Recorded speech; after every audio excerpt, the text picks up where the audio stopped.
Bonjour la famille. Je voudrais profiter de ce samedi pour faire, comme je l'ai dit la semaine dernière, une vidéo qui parle pour une fois de business. Il y a toujours un côté développement personnel parce que c'est à la base mon rôle. Mais j'ai compris que au-delà du développement personnel, il faut éduquer les gens pour s'affranchir un peu du principal mal qui mine nos sociétés africaines, c'est la pauvreté. Donc il faut éduquer aussi les gens dans le sens du business. Avant de rentrer dans le sujet, je voudrais dire que il y a beaucoup de gens qui se trompent de combat. On voit ici et là des gens qui disent il y a trop de coachs, mais il se prend pour qui? Pourquoi il donne des conseils? Il a déjà fait quoi? Vraiment, il manque d'humilité. Pourquoi il s'exprime dans des conseils? Pourquoi il se proclame coach de développement personnel? Je veux vraiment répondre à ça parce que c'est important.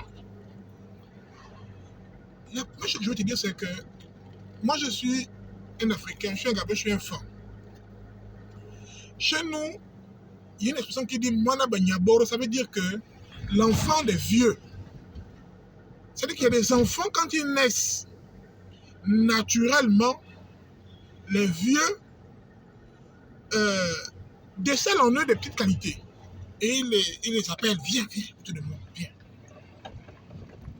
Donc, quand tu es à côté d'un vieux, quand tu dis vieux, c'est pas seulement le vieux déjà fatigué, non.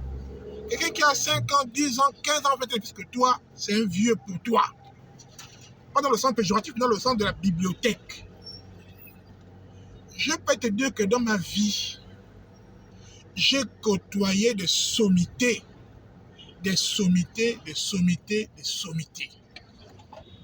J'ai eu de la chance, j'ai eu des opportunités pour cela. Des sommités dans le domaine du management, dans le domaine de la gestion familiale, dans le domaine du marketing, business, des sommités. C'est-à-dire que le gars, il a bac plus XXX, il a 20 ans, 30 ans d'expérience dans les plus grandes boîtes du monde. Nestlé, Coca-Cola, Barty Airtel, Unilever et tout ce que tu peux connaître. Mon frère, j'ai eu cette opportunité. En 17 ans de carrière, je dis que j'ai été confronté, j'ai fréquenté, j'ai eu des leçons, mais que certains en 40 ans d'expérience, c'est pas de la mentalisme, non, c'est la vérité, n'auront pas eu. Mais c'est pas parce que je suis meilleur, non, c'est que j'ai eu l'opportunité. C'est une chance que j'ai remercié le Créateur de m'avoir donné cette chance. Donc quand je te conseille, c'est pas des choses que moi j'ai créées, non. J'ai le point d'autres personnes et je partage gratuitement avec toi. Si tu veux, tu composes, tu laisses, mon frère. Mais ne critique pas. La deuxième chose que je veux te dire ce matin, c'est que il y a un proverbe fin qui dit que le bébé mandril avait appris des conseils que la maman chimpanzé donnait à son enfant. Le bébé mandril, le mandril c'est une race de singe. Peut-être qu'il était orphelin. Mais il avait un ami qui était bébé chimpanzé. Et quand la maman du bébé chimpanzé donnait des leçons, le bébé mandril apprenait de ses conseils et les mettait en pratique. Et ça lui a sauvé la vie. Vous dire que des fois, c'est un grand que j'ai côtoyé, nécessairement n'aimait pas forcément. C'est pas pour moi qui le faisais. Ils avaient leurs gens qui voulaient développer. Mais quand tu es là, à côté, tu écoutes. Et tu apprends. Ils parlent dans une langue que tu connais, que tu comprends. Comment ne peux-tu pas écouter? Et j'aimerais pour vous dire, vous qui côtoyez des sommités au quotidien, ne regardez pas leur élégance. Ne regarde pas leur voiture. Ne regarde pas leur milliard. Ne regarde pas leur éloquence. Écoute ce qu'ils disent. Prends-en de la bouteille. Apprends. Apprends. Le coach Oneo a 40 ans. 40 ans, c'est un âge où nos papas étaient vieux, fatigués. Ma première fille a 2 ans de plus que l'âge où ma grand-mère est allée en mariage. Mais enfin, on n'est plus des enfants. Je peux donner des conseils. J'ai 40, je peux donner des conseils. Je suis coach, j'assume. Si tu ne comprends pas, c'est ton problème. Un beau-père, voilà encore, j'apprends de tout le monde, de vous tous. Un beau-père de la même génération que moi, mais il est mon beau-père parce qu'il est le petit frère de la maman de mon épouse. A dit un jour un adage. Fan qui dit Nyamoro etam, un yemadam etam. Ça veut dire que l'âge, la vieillesse, l'aînesse, c'est une chose. Mais la connaissance et la sagesse en est une autre. Mon frère, si tu ne veux pas écouter le coach, tu ne l'écoutes pas, laisse. Je vais maintenant rentrer dans ma vidéo, le thème du jour, qui est le business. Toi qui as lu Mercator, toi qui es étudiant, toi qui es directeur marketing, écoute-moi bien. Je ne développerai pas longtemps parce que si tu veux davantage, c'est payant. Tu m'appelles, je t'explique tout. Moi, je n'ai pas lu Mercator. C'est de la vérité. Mais je suis un marketeur. Je suis un marketeur parce que j'ai côtoyé des gens qui ont lu Mercator, tome 1, tome 2, tome 3, tome 4, tome 5, tome 20. Ils ont lu ça. Et ils ont mis en pratique. Et ils ont vu ce qui a marché. Et ils ont vu ce qui n'a pas marché. Et ils m'ont fait la synthèse. Ils m'ont donné des conseils. Directement ou indirectement. Rappelle-toi de l'adage. Du bébé mandril qui a appris de la maman chimpanzé. Des conseils que de ce petit. Dans Mercator, on t'a parlé de 4P. Le produit, le prix, la promotion et la place. Aïe, aïe. Mon frère, si tu as lancé l'édition de Mercator, jette ça. Ou alors lis ça, mais après tu prends la vidéo du coach, je complète 2P. Les 2P que les premières éditions de Mercator ne t'ont pas dit sont cruciales dans le monde d'aujourd'hui. Je commencerai par là. Le premier P, c'est people. Les personnes que tu recrutes, mon frère. Les personnes que tu recrutes sont extrêmement importantes. Les personnes font partie désormais du marketing mix. People, les personnes que tu recrutes. Tu peux avoir le meilleur produit au meilleur prix, faire les meilleures promotions. Mais, mon ami, si tu n'as pas la bonne personne, ton produit ne décollera pas. People. L'autre P, mon frère, ma soeur, processes.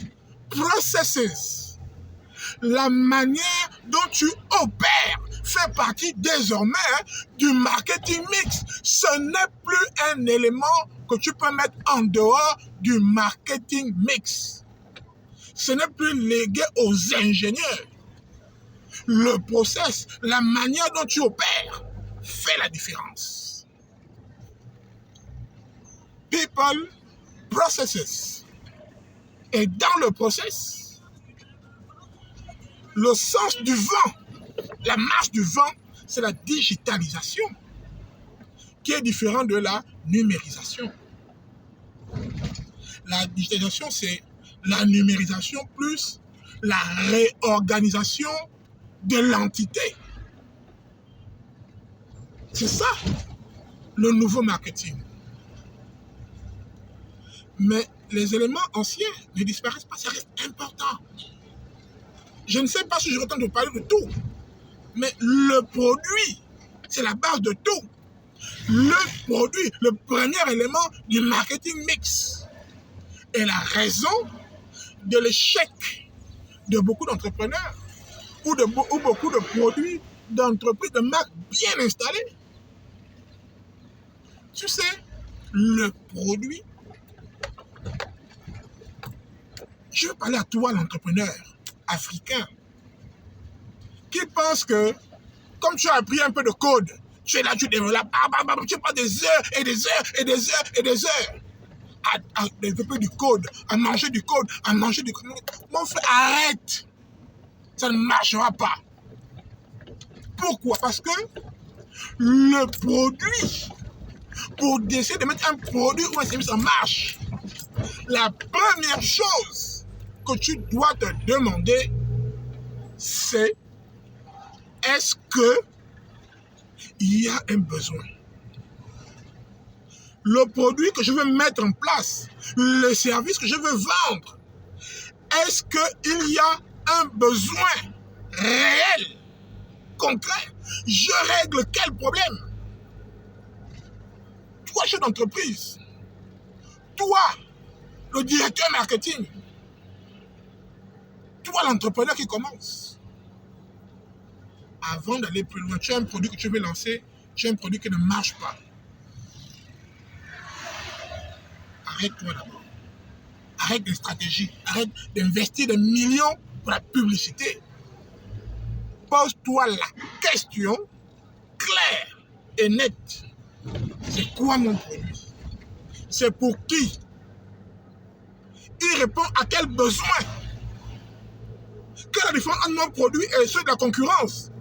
Est-ce qu'il n'y a pas un autre produit qui remplit le besoin que j'ai identifié pour mon produit? Le produit, c'est quelque chose qui est censé répondre à un besoin. Ce n'est pas une chose que, comme tu as vu l'autre faire, tout ce que tu vas faire, arrête. Tu copies des applications de Google, de Facebook, de WhatsApp et autres, et comme tu sais coder, tu codes. Arrête de coder, arrête. Tu perds ton temps. Pose-toi la bonne question. Pose-toi la bonne question. Le produit. Le prix ne se fixe pas au hasard. Le prix, c'est la valeur perçue par le client. Le prix, ce n'est pas une somme de coûts. C'est pas ça, c'est faux. Le prix, c'est qu'est-ce que les gens pensent de mon produit et comment ils pensent que mon produit va les aider. Et ils sont prêts à payer combien pour régler ce problème. C'est ça, comme ça qu'on fixe un prix. La promotion. Frère, si dans ta stratégie de promotion, tu n'as pas intégré que la gratuité est une fausse promotion, quelque chose qui a valeur un prix, arrête la gratuité. La place, l'autre élément du marketing mix, c'est je vends mon produit où? Quel est mon cycle de distribution? Dans le monde d'aujourd'hui, peu importe le service que tu vends, mon frère, si tu n'es pas présent dans les canaux digitaux, dans les réseaux sociaux, c'est que tu es dans le faux. Tu as raté quelque chose. À part des produits qui sont beaucoup plus ciblés pour 0,005% de la population. Le reste du temps, si tu n'es pas là-dedans, tu es dans le faux. Je m'arrête là parce que ce que je veux continuer à développer, il faut que tu payes pour ça. La vie, ce n'est pas le lait. C'était le coach Néo pour la 10e vidéo. J'ai beaucoup à dire, mais il faut que tu payes. Mon frère, la vie, ce n'est pas le lait. Tu payes, je vais te dire. Et n'aie pas honte. Même si tu penses avoir une expérience monumentale, je peux t'apprendre comme tu peux m'apprendre. Mais pour moi, tu vas payer. Bon week-end à tous sur la protection des